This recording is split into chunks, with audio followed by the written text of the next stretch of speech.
Alright, so I'm going to try to make this review a little bit quicker than usual, but I say that and it might go on forever, so we will just see what happens. About 2 weeks ago or so, I reviewed The Haunting in Connecticut, and the review is on the channel, so you can go check it out if you like. I really enjoyed it for what it was. It didn't do well, and it's got its problems, and especially with the CGI on the CGI end of things, it definitely has its issues.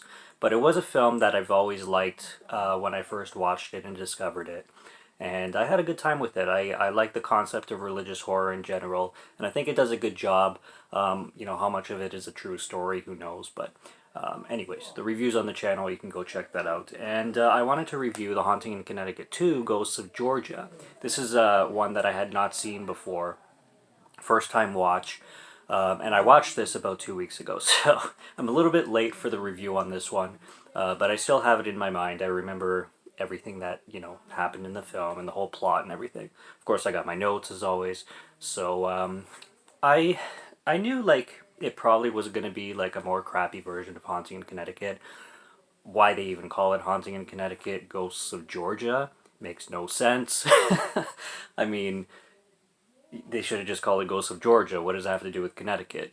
Connecticut, Georgia, way opposite sides of the east of the United States, so nothing to do with each other there. But I guess for attention's sake, they decided to go with Haunting in Connecticut 2 and make it an unofficial sequel for whatever reason. But we'll just go with Ghosts of Georgia. It was more impressive than I thought it was going to be. This is the type of film that the best of it is like the final act. So the third act, it definitely picks up, especially in the horror. And there's some really, really great moments in this film. The beginning of the film, this film starts quick. In 10 minutes, so much happens. You have this woman, she's in this room, and she's with her daughter. Her daughter comes into the room and, like, scares her and stuff like that. And they start talking. This woman can see spirits, and she sees one in her bedroom where she is at the beginning of the film, and she's taking pills because the pills sedate the visions, kind of thing. They suppress them. And we meet this woman, and then all of a sudden she's traveling to a place called Pike Mountain, and with her daughter, and she's like, okay, we're gonna go away for a while. She was in Atlanta, and now she's going to Pike Mountain. And when she gets there, this guy comes out, and apparently it's her husband, but none of that shit's explained. It's like, did she take a break from her husband to go live where? Like, it didn't look like a motel or a hotel that they were staying at. How long was she away? Why did her husband stay behind? Like, what was going on there? Because when she gets back, it's not like they were on a break on, like, a separation or anything like that. He welcomed her, but like they were normal. They were a regular married couple. Very, very weird. But then the aunt comes right away. This is like 5 minutes or less. We're introduced to the aunt. The aunt's name is Joycey or Joyce. Joyce or Joycey, I forget. The wife's name is Lisa, the mom, and the little girl's name is Heidi. And the dad, who's actually played by Chad Michael Murray. I only found that out at the end of the film. I didn't think it was him. But when I was looking up the cast, I'm like, oh, Chad Michael Murray. He pops up very, very randomly and rarely, but he's still around. And he plays the dad. And him and Joyce don't get along at all. He clearly has a problem with Joyce. The reasons are really unexplained. I think he just finds her, like, immature maybe or something like that. But it's established that they don't get along. And then we discover that the daughter sees ghosts too, and that this family has this kind of family tie where everybody in the family has this capability of having visions of ghosts and seeing the dead. And then the girl goes into a trailer. She realizes a trailer, and then she goes to a bush, and then she realizes that there's a rotting body in the bush, and we're not even at 10 minutes yet. So this film is like, okay, whoa, slow the fuck down. Like, there's so much happening in this film. But then we're introduced to the family, and you can tell that Lisa and Joycey also have, I don't know, Joycey or Joyce, whatever, I'll just say both. They have kind of their issues too, like, kind of back and forth, because Joyce is the type that really embraces her visions and who she is, and it was passed down by their mother, it's mentioned.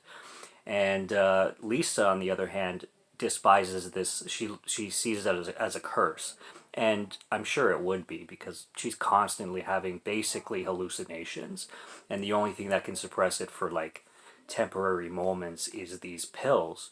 There's a scene where she's taking a bath and she has this vision of her mother, I believe, like, you know, stroking her leg or stroking her arm, and like she's just sitting in the middle of, in like beside her bathtub.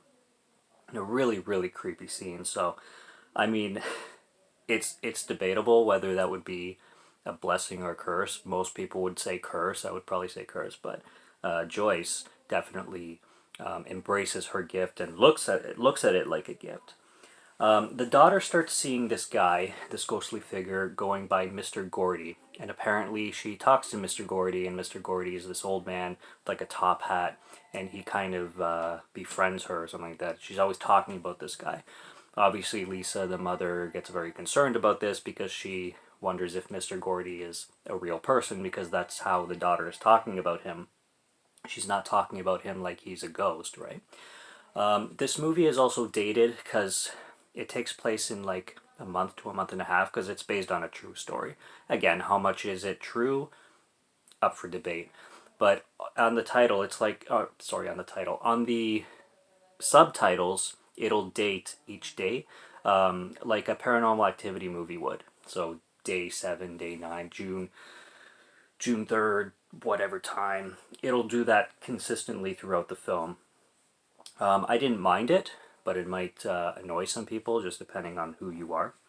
I like this scene where Joyce tests the little girl Heidi out with these newspapers, and she cuts out a bunch of pictures, like old pictures of people from the past, and lies them out on a table of like 15 to 20 pictures.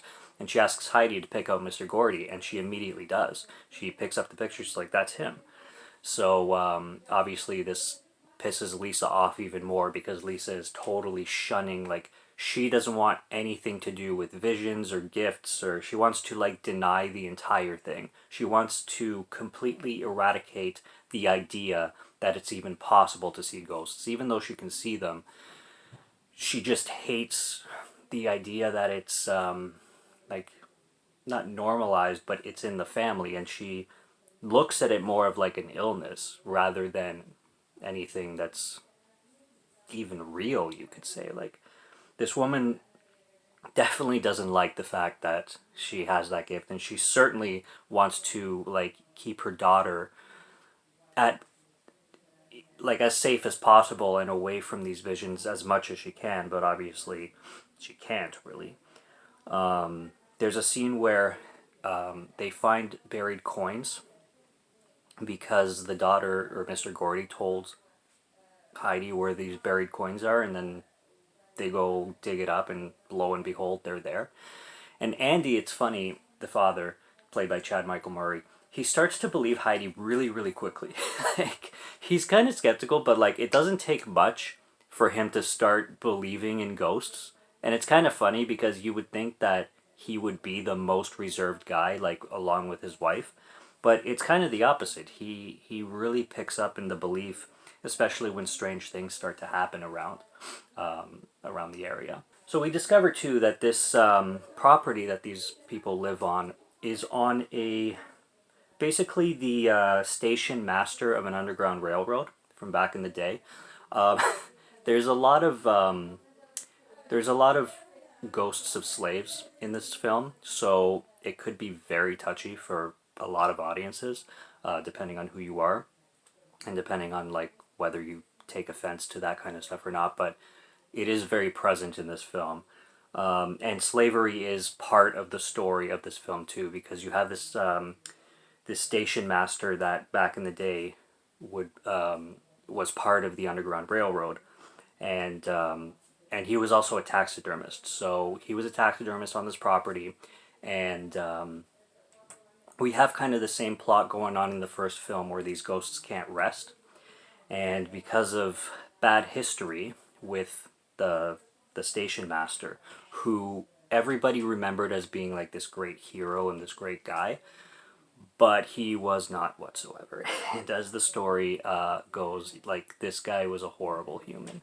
to the point where, spoiler alert, he would taxidermy humans, and he would not he would encapture slaves and basically do really, really fucked up shit to them. It's a heavy movie when it wants to be, for sure, especially for the subject matter.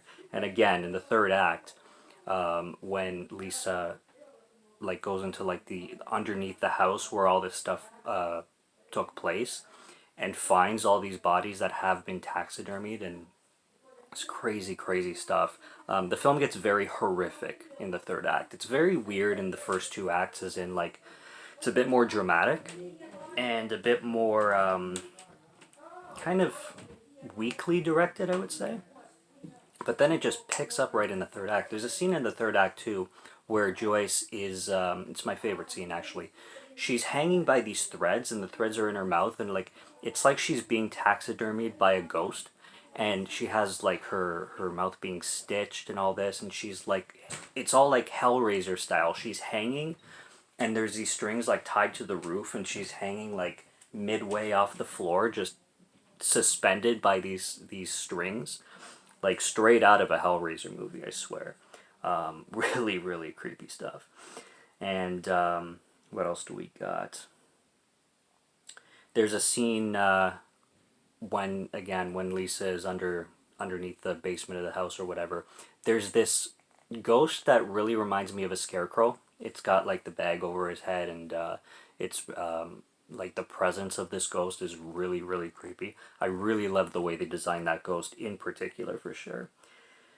And then we get more flashbacks with this douche that owned the station master, who was sick in the head, and basically the slaves that got away, the ones that he didn't capture, eventually come to bombard his house and like confront him with a bunch of weapons and spears and shovels and shit like that. And he kind of accepts it. There's a scene where he like puts on a suit, and then he opens the door, he comes out, he walks down the stairs slowly, and then he just stands in front of the group, and the group start just beating the shit out of him, right?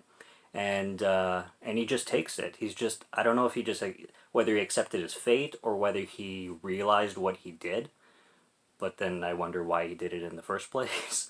So it's really, really strange. And there's also scenes too that kind of they'll start them, but then they won't come back to them. It's one of those films, which I usually don't like films that kind of do that. I like pretty much everything explained. Like in the middle of the film, there's this one scene where you're introduced to this blind woman and then this young man, both black, and it never explains whether those two people were ghosts or whether they were human. And the young guy is not young man, like 30s looking.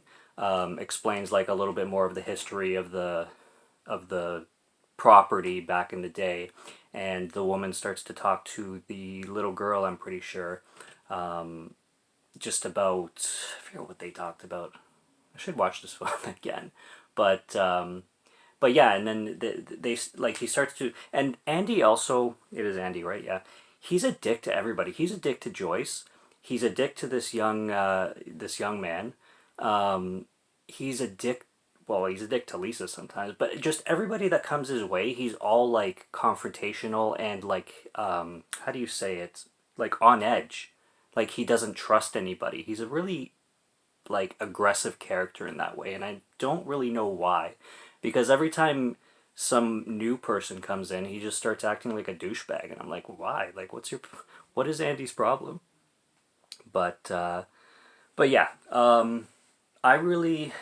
this movie was better than I thought it was going to be. It's really not that great.